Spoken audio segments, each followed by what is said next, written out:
ఒక happy మూమెంట్ని share చేసుకుందామని video record చేస్తున్నా. అదేంటంటే నేను రీసెంట్గానే టాటా హ్యారియర్ డార్క్ ఎడిషన్ని బుక్ చేశా. సో నా ఈ కార్ బుకింగ్ జర్నీని ఈ వీడియోలో షేర్ చేసుకోబోతున్నా. యాక్చువల్గా లాస్ట్ ఇయర్ నవంబర్లో ఈ కార్ని బుక్ చేద్దాం అనుకున్నా.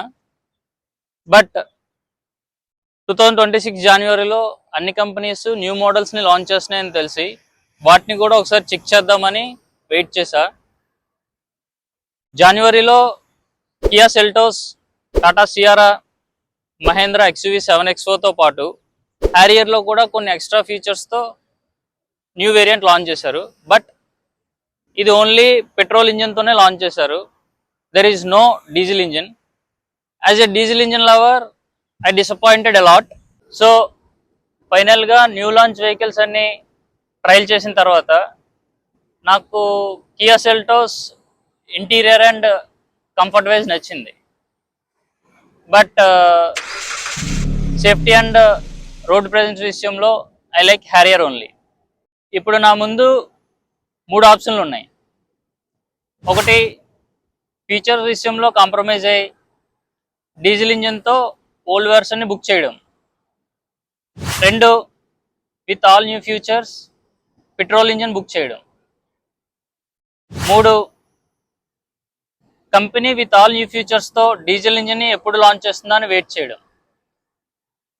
After so much of thinking I chose third option.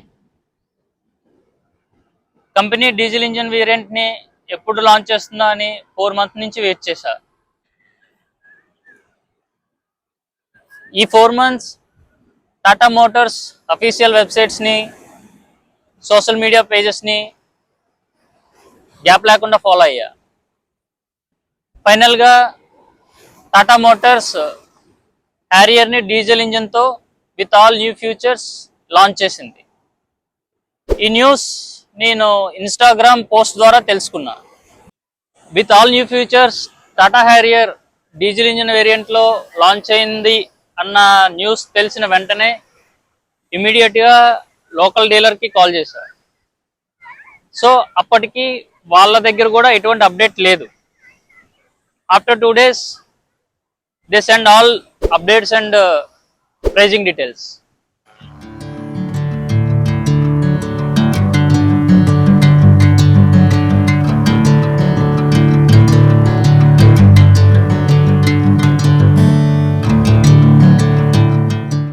So finally ఈ విధంగా నేను టాటా హ్యారియర్ డార్క్ ఎడిషన్ని బుక్ చేసేసా. This is all about my car booking journey. Thanks for watching. Interesting వీడియోతో మళ్ళీ కలుద్దాం.